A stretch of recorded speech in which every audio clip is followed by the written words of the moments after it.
नमस्कार दोस्तों, स्वागत है सभी का आपके अपने चैनल भारतीय ब्लॉगर पर।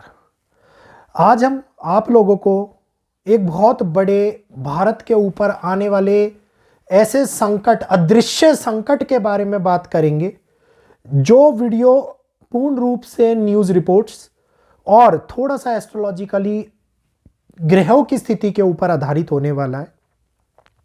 क्योंकि इस विषय में मैं पहले भी कई बार बात कर चुका हूं और आप लोगों को जिसको कहते हैं अभूतपूर्व चेतावनी मैं आप लोगों को पहले भी दे चुका हूं इस विषय के बारे में, भारत के अंदर आने वाली उस आर्थिक मंदी के बारे में जिसकी शुरुआत ऑलरेडी हो चुकी है। एक ऐसी शुरुआत जो बहुत बड़ी समस्या हमारे देश के अंदर लेकर के आ रही है, बहुत बड़ी मुसीबत हमारे सामने लेकर के आ रही है। और ये मुसीबत और ये समस्या हमारे को कई जगहों के ऊपर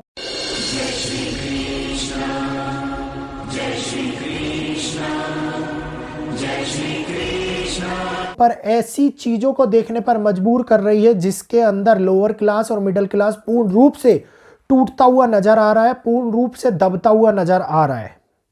यहीं पर एक और रिपोर्ट निकल करके सामने आई है। आरबीआई और एसबीआई ने इस बात को मान लिया है कि भारत के अंदर 2025 में बहुत बड़ा अर्थव्यवस्था को लेकर के संकट मंडराता हुआ नजर आ सकता है।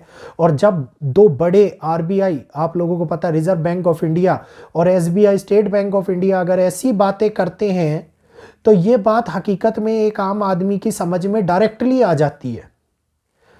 बैंकों के अंदर पैसा खत्म होता जा रहा है। आरबीआई चाह रहा है कि पता नहीं कहां से बैंकों के अंदर पैसा आए और कैसे सेविंग्स इंक्रीज हो। वहीं दूसरी ओर एक आम आदमी जो अपनी जरूरतों की पूर्ति करने के लिए, ध्यान से सुनिएगा, अगर वीडियो अच्छा लगे तो वीडियो को लाइक कीजिएगा, शेयर कीजिएगा, और लोग भी इस बात को समझ पाए कि हम किस दौर से गुजर रहे हैं।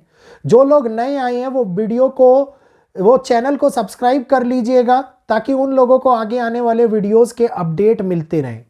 कल के वीडियो के बारे में बहुत सारे लोगों ने मेरे से ये पूछा कि भैया आपने बोला कि आज शनिवार है। दोस्त, ये वीडियो आप लोगों के पास में और सैटरडे के दिन आना था। आज कल वेडनेसडे का दिन था, लेकिन अपकमिंग सैटरडे के दिन आना था, लेकिन किसी कारणवश मैं व्यस्त था कल, तो मुझे ये वीडियो पहले लाना पड़ा। क्योंकि उसमें मैंने 21 जनवरी से जो प्लानिंग है 21 जनवरी की, 21 जनवरी से बताया है मैंने कि 21 जनवरी से ये सारी चीज़ें आप लोगों के सामने निकल करके आएंगी।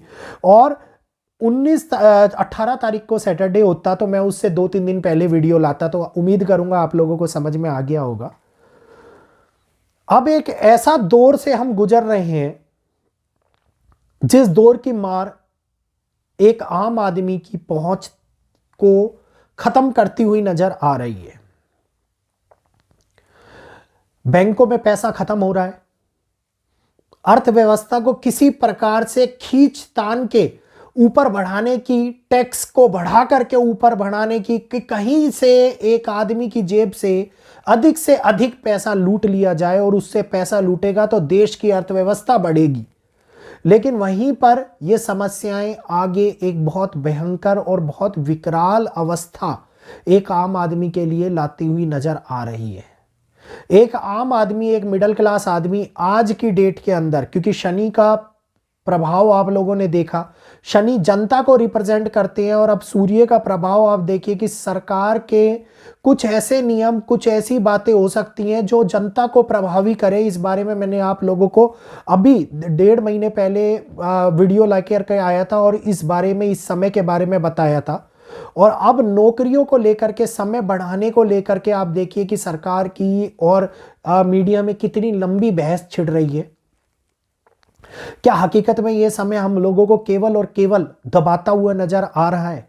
क्योंकि किसी महान आदमी ने एक बात कही है कि अगर देश को चलाना है तो हमें अपनी जनता को उतना ही देना होगा कि वो गरीबी रेखा से नीचे ना जाए। अगर गरीबी रेखा से नीचे जाएगी तो वो विद्रोह कर देगी। हम लोगों को उतना देना होगा कि उसकी पूर्ति होती रहे और वो काम चलाती रहे, और आज की डेट में वो ही हो रहा है। एक ब्यूरो, एक डाटा रिपोर्ट ये बोलती है कि भारत के अंदर अगर 100 गाड़ियां निकल रही हैं तो उन 100 गाड़ियों में से 72 गाड़ियों के ऊपर लोन चल रहे हैं। अगर 100 मकान बन रहे हैं तो उन 100 मकानों में से 82 मकानों के ऊपर 85 मकानों के ऊपर होम लोन चल रहा है। लोग मोबाइल खरीद रहे हैं, उसको लोन पे ले रहे हैं। लोग फ्रिज खरीद रहे हैं, उसको लोन पर ले रहे हैं। लोन लोन लोन, कर्जा बढ़ता जा रहा है, व्यय कम होता जा रहा है, आमदनी कम होती जा रही है और कर्जे की लिमिट बढ़ती जा रही है, जिससे एक आदमी की क्रेडिटबिलिटी और क्रेडिट वो खत्म होता जा रहा है। बैंकरप्सी बढ़ती जा रही है, ईएमआईज बहुत कम लोग पे कर पा रहे हैं।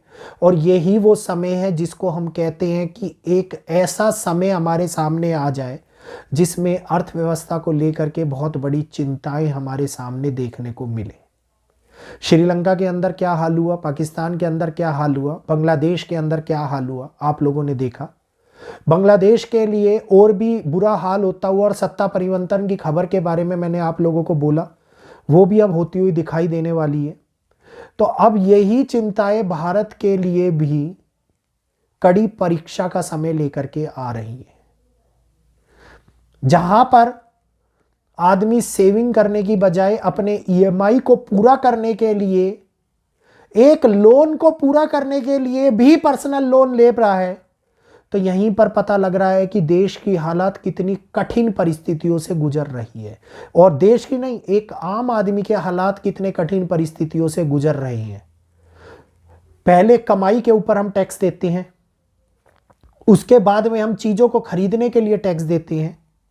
अगर हमने एक गाड़ी ले ली तो गाड़ी लेने के लिए हमने टैक्स दिया, उसके बाद रोड पे चलने के लिए रोड टैक्स दिया, रजिस्ट्रेशन कराने के लिए हमने उसके ऊपर टैक्स दिया, और इन सभी से हट करके हम पेट्रोल भरा रहे हैं तो उस पर भी टैक्स दे रहे हैं। हम अगर रोड पर चल रहे हैं तो टोल टैक्स के रूप में भी टैक्स दे रहे हैं। तो एक चीज के ऊपर जब एक व्यक्ति 8 से 10 जगह टैक्स देता है, और जो चीज खरीदी हुई है उसकी कमाई के ऊपर पहले से टैक्स देता है, तो आप समझिए कि देश आप लोगों को कहां लेकर के जा रहा है। यहीं पर पिसता हुआ एक आम आदमी नजर आ रहा है। ये बातें आप लोगों को शायद हो सकता है कई लोगों को बुरी लगे, कई लोगों को बेकार लगे, लेकिन ये शुरू से चलता आ रहा है और आगे भी चलता हुआ दिखाई देगा। इस व्यवस्था को रोकने के लिए मैंने आपको पहले भी बोला था, कृपया करके लोन्स कम कर लीजिए। ये लोन लेने का समय नहीं है, लोन कम कर लीजिए, अपने आप को स्टेबल करने की कोशिश कीजिए। जितनी चद्दर है उतने पैर पसारने की कोशिश कीजिए। ज़्यादा पैर पसारेंगे तो कठिनाइयाँ जीवन के अंदर संकट बन के आप लोगों के ऊपर मंडराती हुई नजर आएंगी। तो भारत के अंदर बहुत बड़ी अर्थव्यवस्था के ऊपर आने वाला संकट अब दिखाई देता हुआ नजर आ रहा है। रुपया डॉलर के कंपैरिजन में बढ़ता जा रहा है। एक और कहा जा रहा है कि रुपया को गिरता जा रहा है, सॉरी बढ़ता हुआ समझे नहीं है कई लोग, गिरता जा रहा है। एक और कहा जा रहा है कि जानबूझ के रुपए को गिराया जा रहा है, जानबूझ के अर्थव्यवस्था को कम दिखाया जा रहा है। तो क्या फैक्टर्स हैं, क्या काम कर रहे हैं, इस बात की सच्चाई तो मीडिया जानता है या अंदर बैठे हुए वो लोग। हम लोगों को ये पता है कि हम भोग रहे हैं और आगे भी इस समय को और भी दुखदाई भोगते हुए नजर आएंगे। क्योंकि अब एस्ट्रोलॉजिकली अगर मैं बात करता हूं तो ग्रहों की वो चाल शुरू हो चुकी है जो अर्थव्यवस्था की हानि को, शेयर मार्केट्स के अंदर आने वाले बड़े नुकसानों को, कई प्रकार की समस्याओं को जो पैसे से रिलेट कर रही हो हमारे सामने आती हुई दिखाई देती नजर आती है। तो एक आम आदमी 2025 को बहुत कठिन पड़ाव के रूप में भोगेगा, और ये 2025 न जाने कौन कौन सी चीज़ों को हमारे सामने लेकर के आएगा। आज मुझे बहुत अच्छा लगा जब आप लोगों ने, हमेशा लगता है आप लोगों की चीज़ों से कुछ ना कुछ पता लगता है मुझे, आप लोगों ने मेरे पास में ये भेजा कि ये देखिए सबसे पहले कि prediction came true, Saif got attacked with knife. Bollywood के ऊपर मैंने कहा था कि अटैक की संभावना दिखाई दे रही है, एक संकट की। ये देखिए एक के बाद एक आप लोगों ने बोला कि आपकी प्रिडिक्शन सत्य हुई है। तो अच्छा लगता है जब आप लोग बोलते हैं। तो इसी प्रकार की जो उम्मीद मैं करता हूँ वैदिक एस्ट्रोलॉजी से, वैदिक एस्ट्रोलॉजी की ताकत को दिखाता है। मेरे दोस्त वैदिक एस्ट्रोलॉजी को हल्के में मत लीजिए, समझिए। जिनको नहीं समझ में आती, ये चैनल उन लोगों के लिए नहीं है। जो लोग कहते हैं आपकी प्रिडिक्शन सत्य नहीं हुई है, तो ये चैनल उन लोगों के लिए भी नहीं है। ये चैनल उन लोगों के लिए जो मेरे पे और वैदिक एस्ट्रोलॉजी पे विश्वास करते हैं। तो उम्मीद करूंगा जानकारी हमेशा समय से पहले आप लोगों के पास में पहुंचती है। और इस अभूतपूर्व आर्थिक मंदी के बारे में जो मैंने चेतावनी बहुत पहले दी थी, सतर्क रहने का तरीका भी आप लोगों को उस वीडियो में बता रखा है। एक बारी कोशिश कीजिएगा, जरूर देखिएगा उस वीडियो को। आज यहीं पर आप लोगों से इजाज़त चाहूँगा। आज के लिए इतना ही। जय श्री कृष्णा, जय माता दी। और जाते जाते एक बात और बता के जाऊँगा। एक क्वेश्चन मेरे मन में है जो आप लोगों ने मुझसे पूछा है, महाकुंभ क्या ये आखिरी कुंभ है? क्योंकि बहुत सारे साधु संत, बहुत सारे लोग बोल रहे हैं कि ये महाकुंभ आखिरी कुंभ होगा। तो सारी बातें आज शाम वाले वीडियो लाइव सेशन में करेंगे, देखेंगे क्या एस्ट्रोलॉजिकल प्रिडिक्शन इस बारे में क्या कहती है।